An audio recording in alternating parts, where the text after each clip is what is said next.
hello guys and welcome to my another vlog र आजको video सुरु गर्नुभन्दा अगाडि सायद तपाईले चाल पाइसक्नुभयो कि आज भिडियो कुन चाहिँ टपिकमा हुन गइरहेको छ भनेर र भिडियो चाहिँ तपाईको एउटा मोटो ब्लग सेटअप म गर्न गइरहेको छु त्यो चाहिँ विथ माइ वायरलेस माइक जुन चाहिँ मैले अस्ति किनेको थिएँ यो डिजिटेक कम्पनीको र त्यसको म सानोबाट एक्सपेरिमेन्ट गर्न गइरहेको छु र त्यसको अगाडि म तपाईहरुलाई कसरी माउन्ट गर्छु हेलमेटमा मैले कसरी माउन्ट गर्छु हेलमेटमा र अलिकति सानोबडेको मोटो ब्लग पनि म गरेर देखाउन गइरहेको छु र भिडियो हेर्दै गर्नुस् तपाईहरुले र गाइस अब भिडियोमा अघि बढौँ है र म तपाईहरुलाई सेटअप भन्न गइरहेको छु मतलब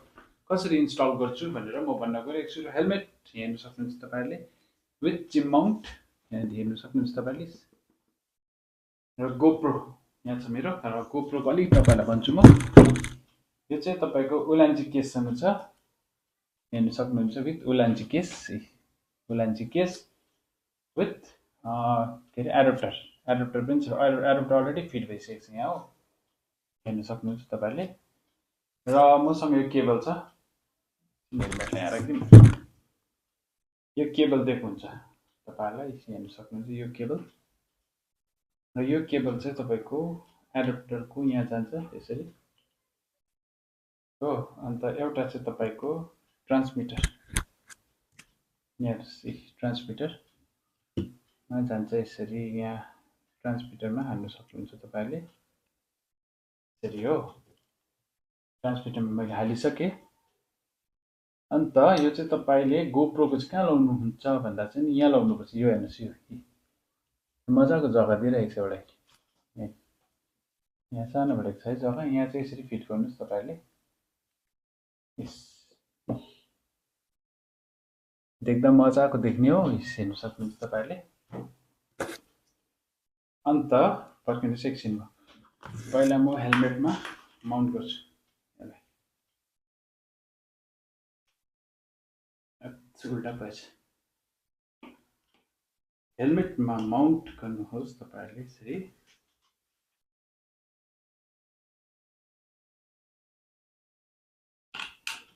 यो हेलमेटमा माउन्ट भइसकेको छ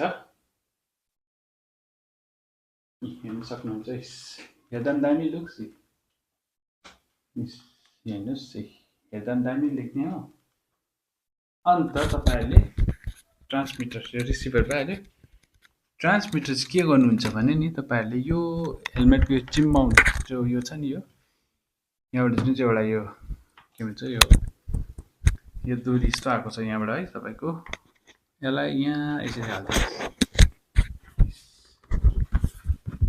यहाँ यसरी लाउन सक्नुहुन्छ तपाईहरुले ट्रान्समिटर यहाँ छ रिसिभर यहाँ छ फेरि हेर्नुस् राम्ररी यहाँबाट पनि देखाउँछु तपाईहरुलाई हेर्दा पनि दामी देख्ने हो हेलमेट र अब यहाँलाई साइडमा राखिदिउँ र एउटा कुरा म तपाईहरुलाई भन्न गइरहेको छु एउटा कुरा भन्नु मन लाग्यो कि यसको एडभान्टेज छ डिसएडभान्टेज छ है र मैले अस्ति नर्मल भ्लगिङमा त मैले एक्सपेरिमेन्ट गरिसके यसको माइक क्वालिटी राम्रै छ तपाईको त्यो नोइज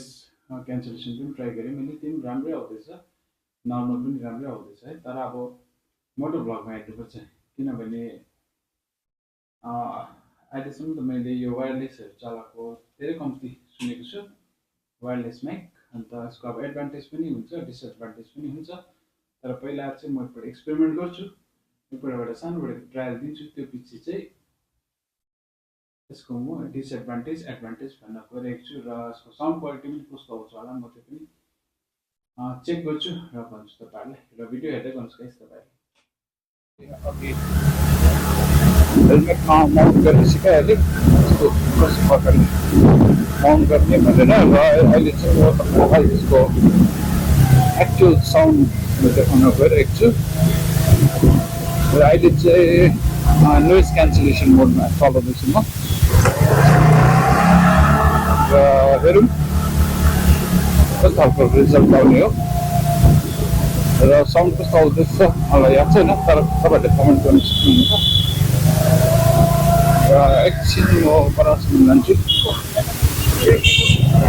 र फिलहाल नाइट ब्लग पनि इन्जोय गर्नुहोस् गाइस तपाईँहरूले। त्यही हो मेरो फ्रेन्डबाट त्यसमा अहिले दिउँसो तपाईँहरूलाई देखाउँछु र अहिले नाइट ब्लग पनि हुने तपाईँहरूको लागि।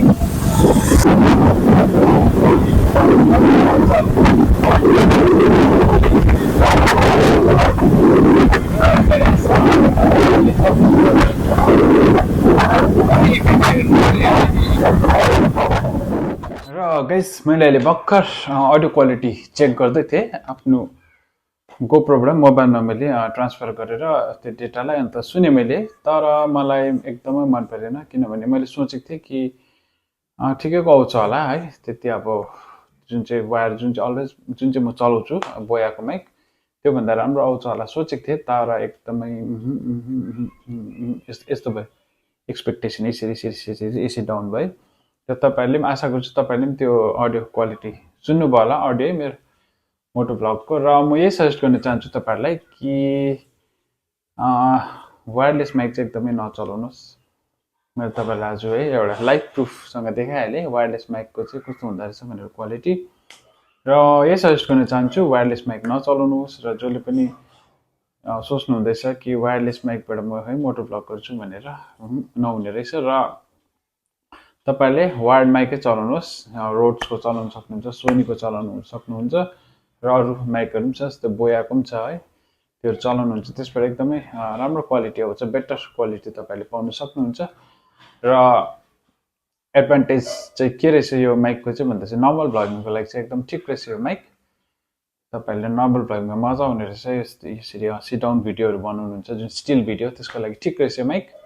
तर मोटो भ्लगको लागि चाहिँ नहुने रहेछ। यसको डिसएडभान्टेज चाहिँ त्यही रहेछ, बिगेस्ट डिसएडभान्टेज। र त्यही सजेस्ट गर्छु म तपाईँहरूलाई। र आशा गर्छु तपाईँहरूले यो मेरो भिडियो मन पराउनु भयो होला। र भविष्यमा फेरि म यस्तो भिडियोहरू म लिएर आउँछु तपाईँहरूको समक्ष रिलेटेड विथ मोटो भ्लग र नर्मल भ्लगहरू पनि आउँछ। र सायद आशा गर्छु तपाईँहरूलाई भिडियो मन पर्यो होला।